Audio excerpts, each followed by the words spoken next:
Hello, welcome to the lab session of Introduction to Photonics. I am the TA of Introduction to Photonics myself, Bhagachandra Prasad.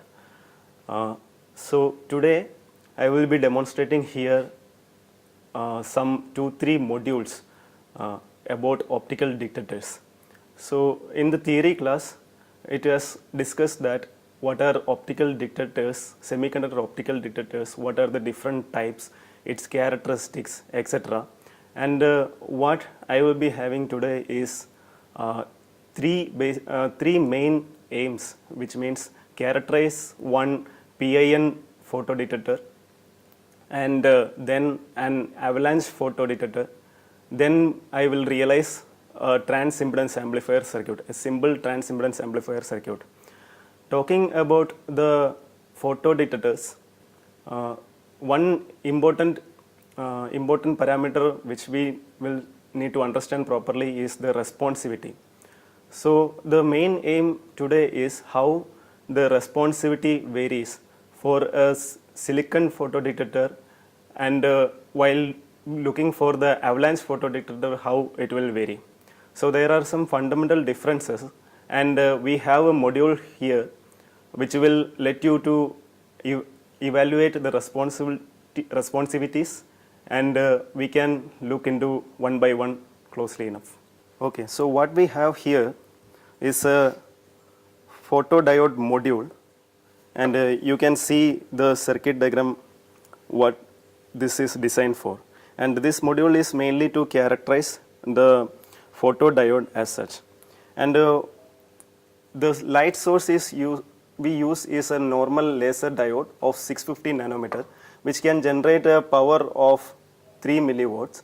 And this area, this light launching module has been already introduced in another experiment which is explained by Freddy, which is the fiber coupling, light coupling into the fiber modes. So this is nothing but a laser source, and we can couple the light through this translational stage where the fiber is mounted. So the fiber which I am using here is a plastic fiber from which the light is traversed, and we can connect the other end of the fiber to the photodiode module. And what I have here is a normal power meter where I can measure how much power I couple to the light, how much light I couple through the fiber, and that power need to be noted. We know the responsivity is nothing but the ratio of incident photocurrent generated to the incident power. And for measuring that, we need to understand how much photocurrent is generated and how much power is falling on it. So the power meter will help you to measure the power, and the photocurrent can be generated using this particular module. So you can see in this particular module, this is a normal photodiode module which uses a silicon PIN photodiode, in which there is a bias switch where it should be biased using a reverse bias voltage, and the bias voltage can be controlled using this potentiometer. There is a resistor connected at this point RL, where you can connect a non-resistance. So here I put already a 10 kilo ohm resistance, and using a multimeter available here, I can measure the voltage between this resistance. So knowing the voltage and the resistance, we can measure how much current is flowing through the circuit. That is how we will get the current value, and divide by power will give the responsivity. So let me demonstrate this thing by switching on the laser diode and how much power is falling on this power meter. So I will do the alignment which exactly explained in the other experiment where light coupling into the fiber. So let me do that first, and will show you how much power is falling on it. Okay, so the laser diode is switched on, looking on all the precautions, like it start from minimum, and I increase the power to such a way that it will reach above the threshold, and now the light, you can see it is emitting from that, and that laser light is focused using the convex lens assembly, and I aligned this fiber tip using this translation stage to this plastic fiber attached to it. And this fiber light is taken to this power meter, okay, and you can see this power meter, the other end of the fiber is connected, and according to the suggestion given by the manual of this particular module, you can vary the light power from minus 18 dBm to minus 40 dBm. So that is the region where we can vary the incident power. So I aligned in such a way that I am getting a power of minus 18.4 dBm here. Then to say a little more about this particular module, now the module is turned on. While turning on, you need to ensure that the bias voltage is kept at the minimum by using this potentiometer. And you can increase the bias voltage, but the bias voltage need to be ensured using this multimeter here. So the multimeter I put into the voltmeter, and then I use this probe to connect across these two points here, and I can check the bias voltage directly on the multimeter. So I will increase that bias voltage from minimum to a maximum constant bias voltage. So I am increasing it. You can see how many volt it is, 2.6 volt. So I am going to the maximum it can go.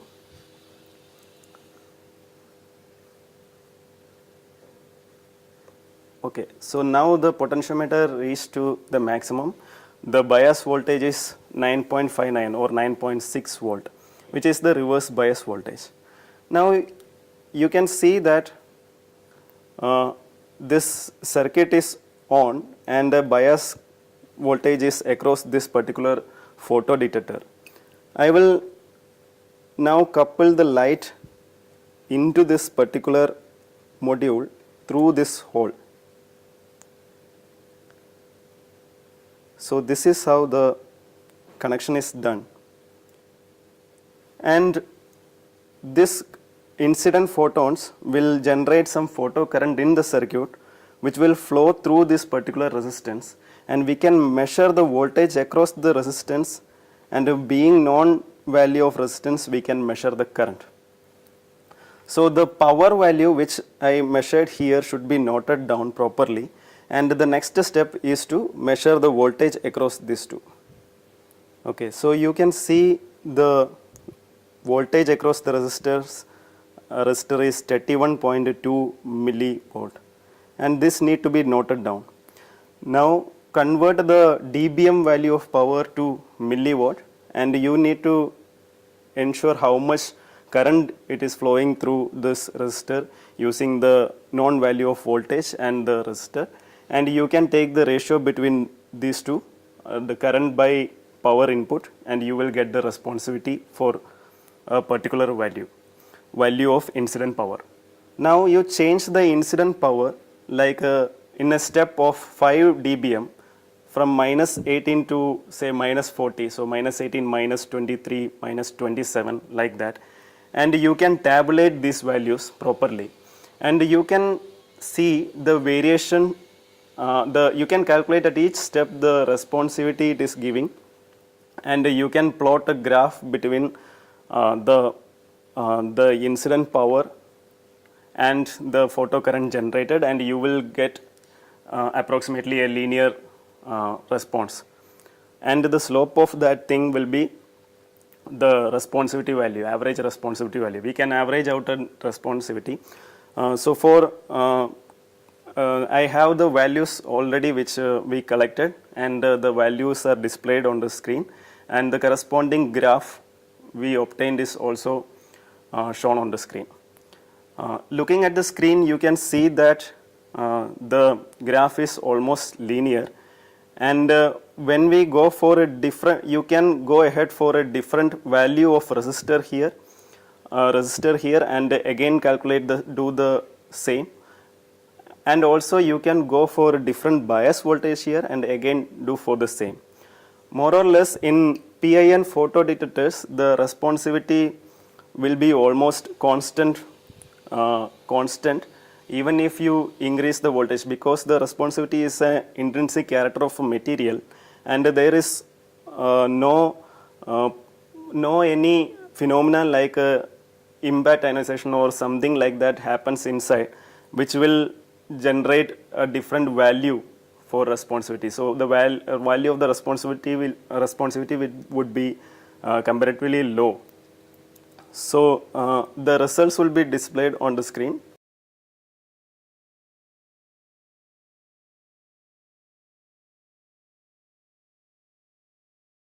Just to demonstrate how the variation of the input photon power will reflect on the voltage which we measure across this resistor, I can show you this multimeter is displaying the voltage across the resistor, and it is a direct measure proportional to the current flowing through it, and while increasing the laser power slowly, you can see that the voltage across this resistor is increasing, which is showing that the power is also increased. The power falling on the photodetector increases, and so the photocurrent generated is also increasing in a linear manner.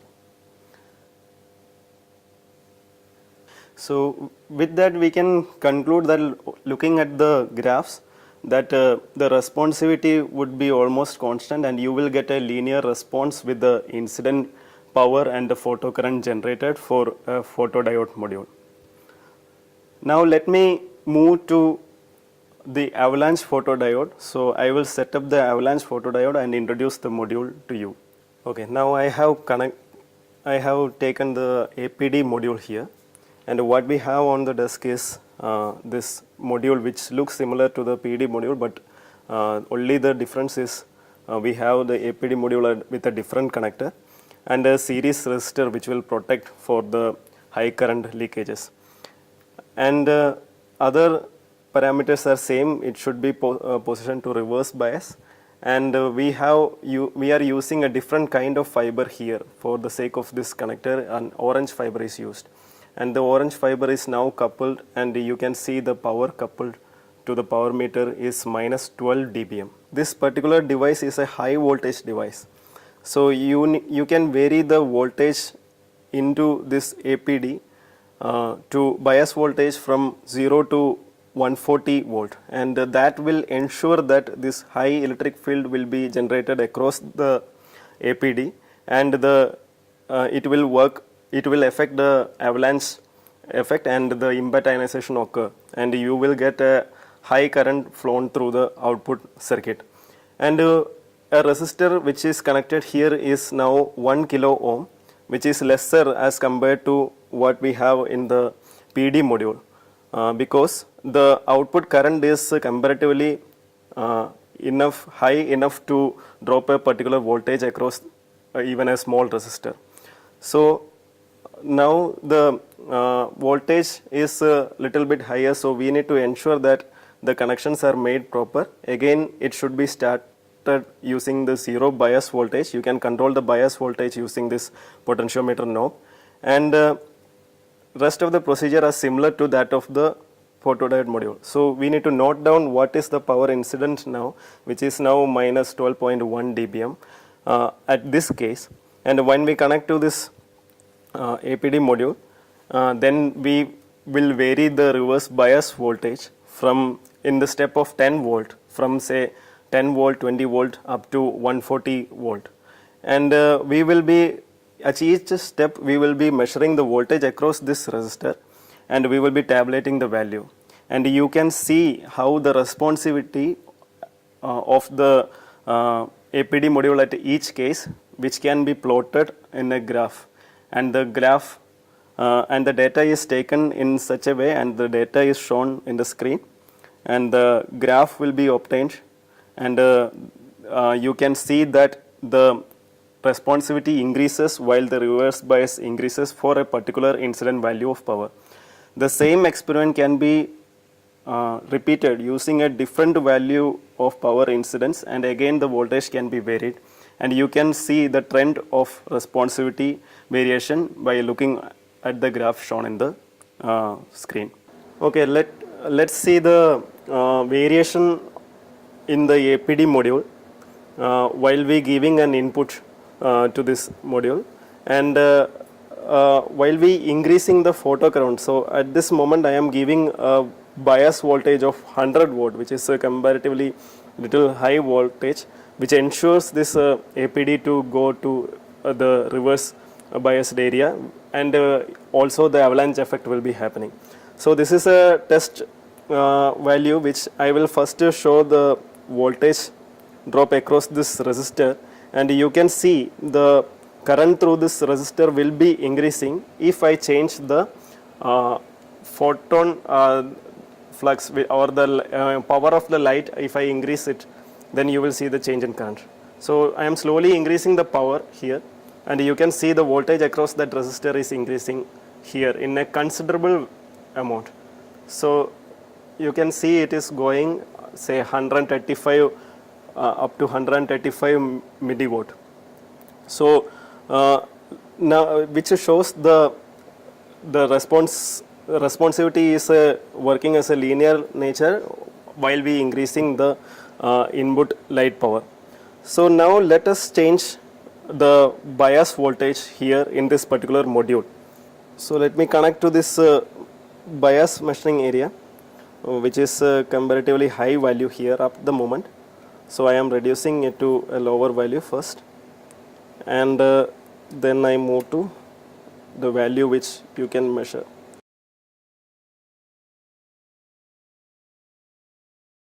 This is the minimum values. We can go to even 0. So let's see the nature of increment from 20 volt bias voltage. So again you come to measure the voltage across the resistor, and let me move to the earlier position in the multimeter such that you can see the variation, and let me increase the reverse bias voltage here. So you can again see it will be increasing slowly, and while I am going to a higher value of bias voltage, it will increase very considerably, and you can see it is going to 100, even 200 millivolt. It went to the next level in the multimeter, and you can see the maximum I am going to 140 volt, and you will be even reaching at a 0.7 volt drop across this resistance. So you can see at the last area towards the 100 plus area, the increment is quite faster, and while we plotting with the data is shown in the screen, and if you are plotting the curve, you will see the curve as you see, and you can see towards the end after 80 volt bias voltage, the response will be shooting up, the photocurrent generated will be shooting up, which means the avalanche effect will be much prominent after that, and you will see a big increment after that. So the same set of data can be repeated with a different value of input power also, and you can see the trend of the output.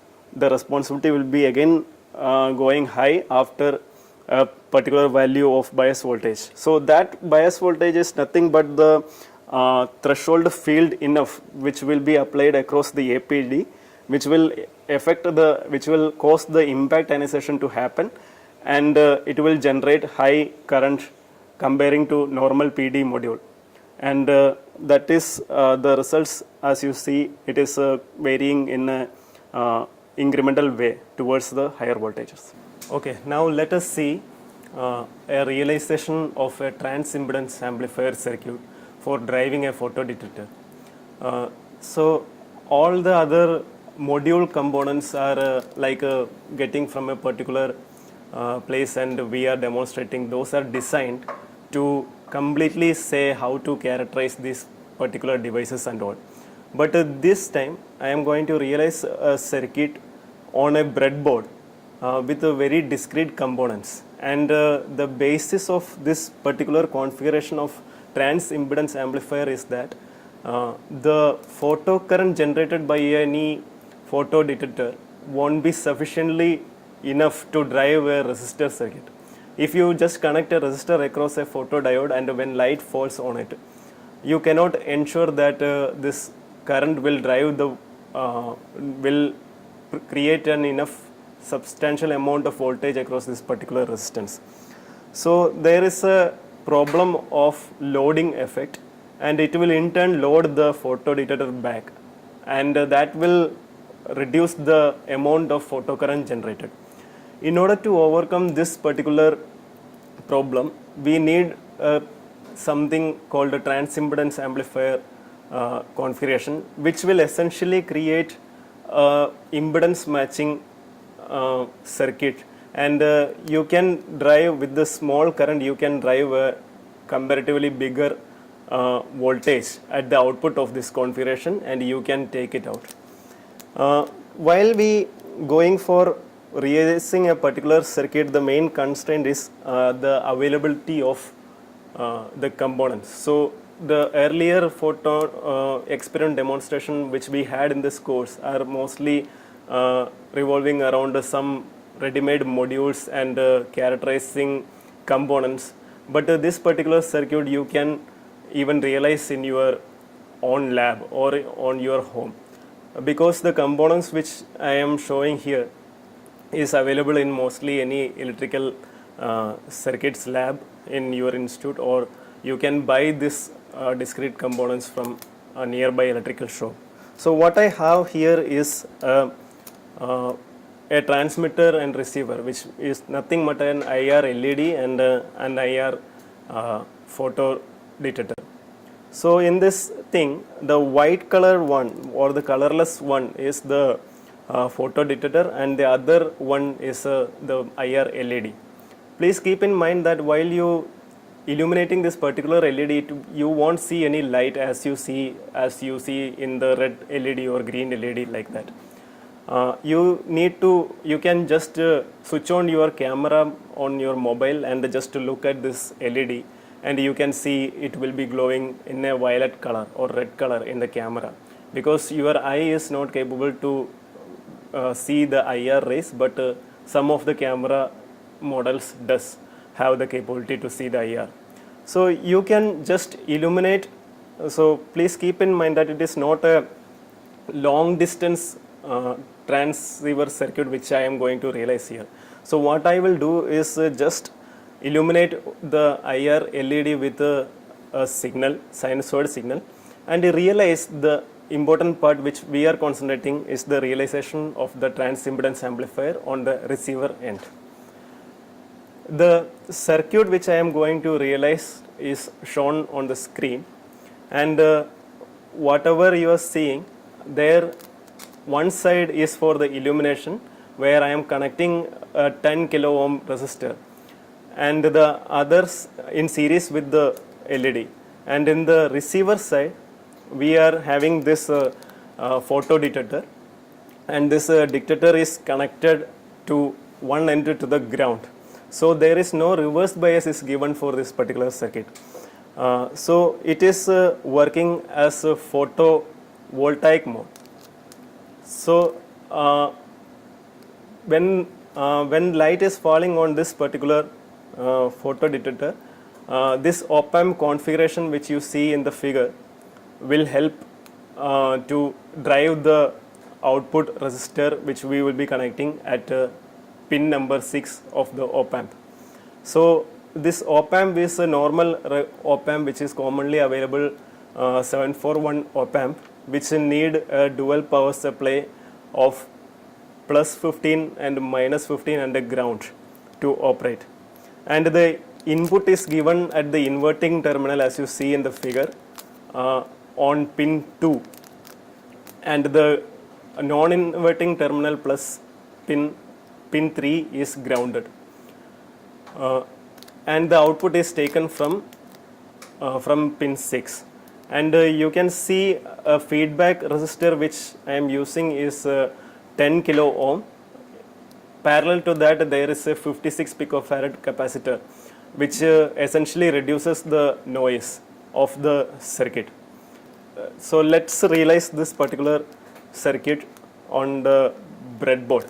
Okay, here what I realized is the transmitter side. So I just connected the 1 kilo ohm resistor in series with this particular IR LED, and I fed signal through the signal generator, which is a sinusoid signal, which varies from 1 volt to 9 volt.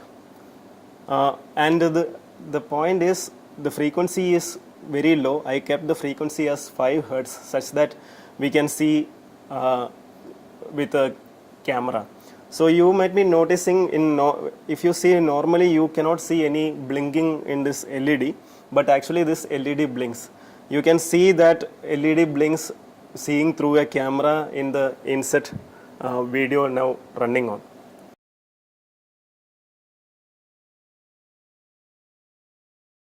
Coming into the circuit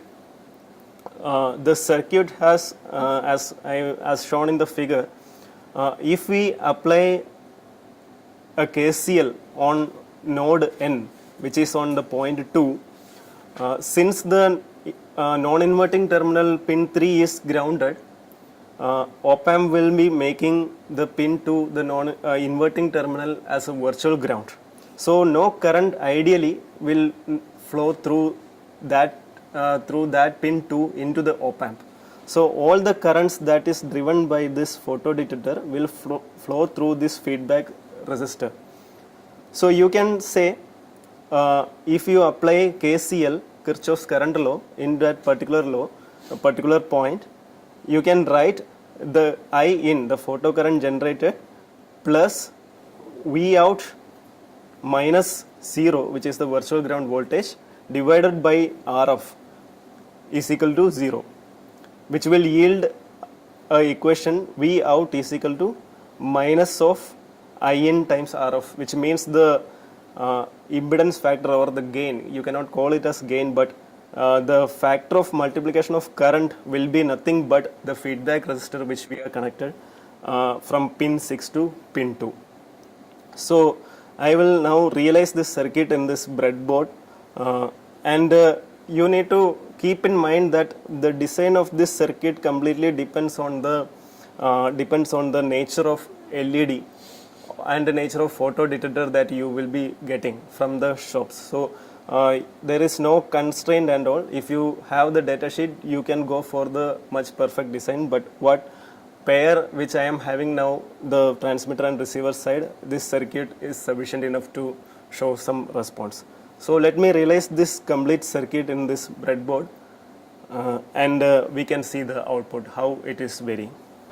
So I have realized the circuit here in this particular breadboard, and we need to understand how to get the power supply. For those who are not much familiar with the op-amp circuit, we need 3 power supply points, which is plus VCC, minus VCC, and 0 ground.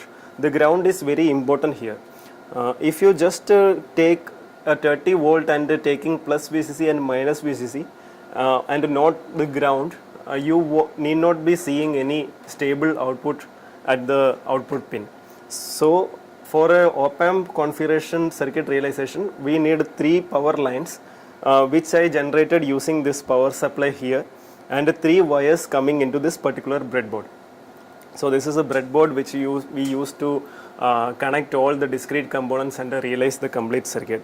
So how I will realize the plus VCC and minus VCC and the ground is that you take 2 independent power supply and maintain 15 volt between these 2, and just connect like you connect 2 batteries in series. Likewise, the positive and the negative of the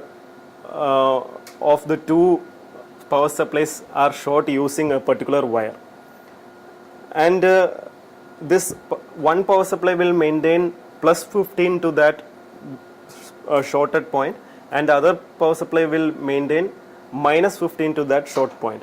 So you can take essentially the plus 15 through this blue wire to the top of this breadboard, which is taken from the power supply one end, and the ground is connected using this green wire to the second last line of this breadboard, and the minus 15 I connected through the other power supply to the last line of the breadboard. This breadboard has a center partition, so in order to carry the complete bottom line with the ground and minus VCC, I used these two blue wires here to take over the continuity. Likewise in the top also, I connected the blue wire to make the continuity. So essentially this breadboard has now plus VCC at the top line, ground at the second last line, and minus VCC, which is minus 15 volt at the bottom line. So what we have here, this part of the circuit, the resistor and the LED, these are nothing but the transmitter side, and this receiver side, as per the circuit diagram shown in the inset in the screen, the receiver side is also realized. So please note that the photodetector should be placed in such a way that it should be coming head to head with the LED, such that maximum power is transmitted. So this is not a complete realization that you can communicate, but what we have under study is the ability of the transimpedance amplifier and the band and the frequency response of that thing. So for that realization part, this is the simplest implementation with the locally made, or not locally made, the locally available transmitter receivers LED modules, LED photodetector modules. Okay, so as per the circuit diagram, as I have connected the photodiode receiver at the pin 2. So the pin 2 is taken to this particular point using this blue wire. So you can see this is nothing but the op-amp, this black chip, and the pin is counted from the bottom left. So 1, 2, the second pin is taken to this particular point, and pin 6 and pin 2, I am connecting this resistor which is 10 kilo and this capacitor 56 farad in parallel to them, in parallel. So you have a parallel feedback resistor and capacitor between pin 2 and pin 6, and from this pin 2 you are connecting this photodiode, and it should be connecting in this polarity as shown in the circuit diagram. And the photodiode, the other end of the photodiode is grounded, and essentially this op-amp need power supply. So I am connecting the power supply plus VCC to the pin number 7, minus VCC to pin number 4, and the positive terminal, non-inverting terminal, is grounded.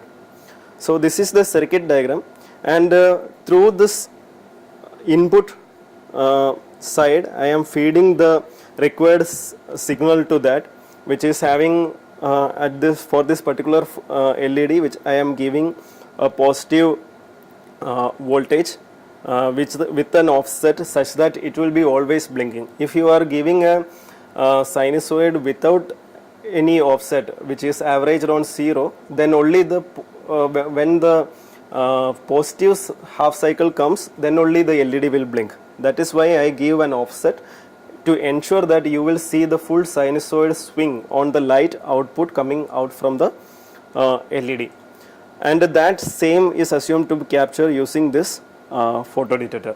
So we can vary the what we will do is we will show that the light coupling is happening here, and I will be giving a test signal to this input port, and you can see the output through the DSO connected. Okay, so let's slowly move to the result part. The bottom side, whatever shown in this figure, in this signal generator, I am giving a 1 kilohertz signal with a VPP is 8 volt and with an offset of 5 volt. So it will be swinging from at 0.5, it will be going 4 point up and 4 point down, which means 1 volt to 9 volt as shown in this figure. And this is a sinusoid which has a period of 1 kilohertz. And whatever you are seeing in the DSO is nothing but the output we are collecting from pin 6. So you can see it is a very noisy response that you are seeing. That is that is because of the noise consideration. This photodetector is not that good and costly, efficient, and also the circuit of op-amp, this capacitor, and improper connections and the thermal excitation, so different kind of noise effect can happen. So all that together will give a very good amount of noise. But I can show you when we increase the frequency here to 2 kilohertz, you can see that the frequency is changing at the output. So which means the light is coupled from the LED to the photodetector. Okay, so now what is the important constraint while we are designing a receiver circuit is how much bandwidth it can work on. So then only we can decide on how many channels you can transmit and all those criteria. So I will start varying the frequency from a minimal value to a top value, and what we need to observe here is how the amplitude of the signal varies. So you can see the peak to peak approximately here is approximately 150 milliwatt. Let's see how the frequency response or how the output of the photodetector after the transimpedance amplifier will be varying while increasing the frequency. So let me reduce the frequency to say a 10 hertz.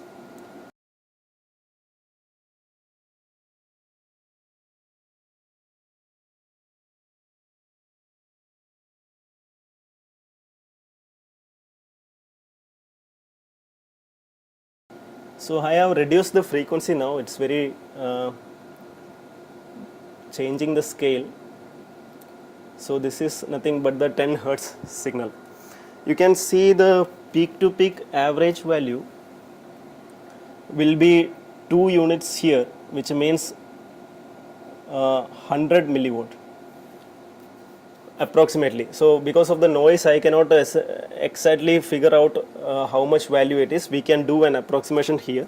It is 100 milliwatt and I am increasing the frequency in a logarithmic scale such that all we need to notice is how the value is reducing. Okay, so I am increasing it further.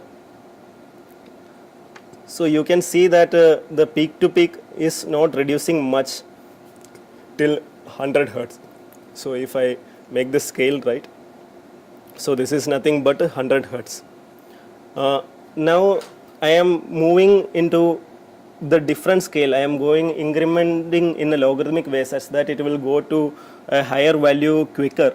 So what I will do is I will change the incrementing the frequency to 100, 200, 300, etc. So you can see it is reducing. So till up to 1 kilohertz, we can see the average peak to peak is not much reducing. It is around 150 milliwatt. So it is a reduced value here comparing to earlier, but it is you cannot comparatively see that much. But my point is, if you increase to kilohertz level, let's see how it will reduce. So I am going to increase in kilohertz level and say till 10 kilohertz, it is now reduced to little lower value. You can avoid the noise effect that is happening, and this peak to peak value is not correct because of the spikes of the noise is adding on it. So you can see the main shape of the sinusoid has reduced a bit. So the next step I am going to again increment in that scale, say in 10 kilohertz increment. Okay, so you can essentially see the value is further reducing. Peak to peak value is further reducing. So slowly it will reduce, and you can go to a point like the peak to peak value reduced to the half value of the beginning peak to peak value. So what will essentially happen is that you cannot comparatively say this particular system has this much frequency bandwidth or this much amount of light, this much amount of frequency range you can transmit using this LED transceiver circuit, which is nothing but the transmitter and receiver combination. So this is we cannot confidently tell, okay, this is the bandwidth of one particular element. This is a bandwidth of the particular system as a whole. So the limitations may start from even the photo detector or from the 741 op amp or even the circuit configuration. But essentially you will get a feel that this particular signal will be, the peak to peak value of the particular signal will be reducing when we increasing the frequency. So you can see around somewhere around 200, 300, the value will be much more reducing here. So you can pick up the point, okay, where the half power or half of the VPP, peak to peak voltage swing, will be appearing, and you can approximately say, okay, this is the bandwidth of this particular system. So I have collected a set of data, and this data is shown here and shown in the screen, and the graph is also shown in the screen, and you can see the bandwidth of the particular system from the graph directly.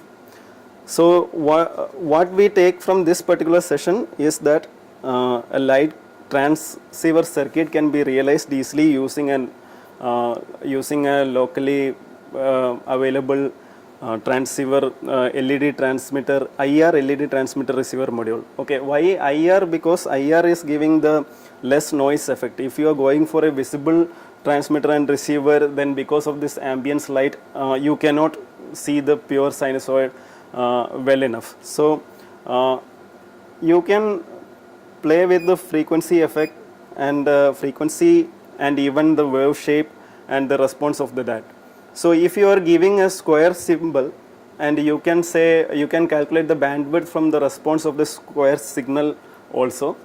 And there are different other studies that can be done by fine refinement of this particular circuit. But in a simplest way, this circuit can be easily realized in a breadboard in a simple electric circuit lab. All we need is a signal generator, DSO, and this breadboard and some discrete components which is easily available. And a transceiver circuit, a transimpedance amplifier circuit has been realized, and we can study the bandwidth response of this particular circuit. Okay, so today in this session we have gone through different kind of optical detectors. So we studied what is the fundamental difference between a photodetector, PIN photodetector, and an avalanche photodiode detector, and using this module. So we characterized using giving different light power input, and also in the APD module we see how the response or the current photocurrent generated is varying, incrementing rapidly while we going for higher bias voltages, reverse bias voltages. So essentially the main factor placed here is nothing but the multiplication factor or the avalanche effect in the APD, while the photodiode give you the linear response in most of the cases. If you consider the usage of these two modules, there are different factors involved, like the noise factor, the response time, the amount of current generated. Those things are suitably chosen for a particular application, and in some cases you can use APD, and in some other cases you can use the PD modules, PDs. So this choice of between these two are clearly explained in the theory session. Also in this session we have realized a transimpedance amplifier circuit using a photodiode, and the circuit is made from commercially available low cost LED, IR LED and a receiver. So the transimpedance amplifier circuit has also realized, and we observed the trend of frequency response of that particular circuit. So altogether we have essentially covered the semiconductor detectors that we have in this particular course explained, and for detailed analysis and theory you can refer to the theory session, and this will essentially give the hands-on idea of how this particular circuit will work on. So that concludes this particular session. I want to thank you Freddy and Akshay here for helping me out to shoot this video. Hope you enjoyed this session. Thank you.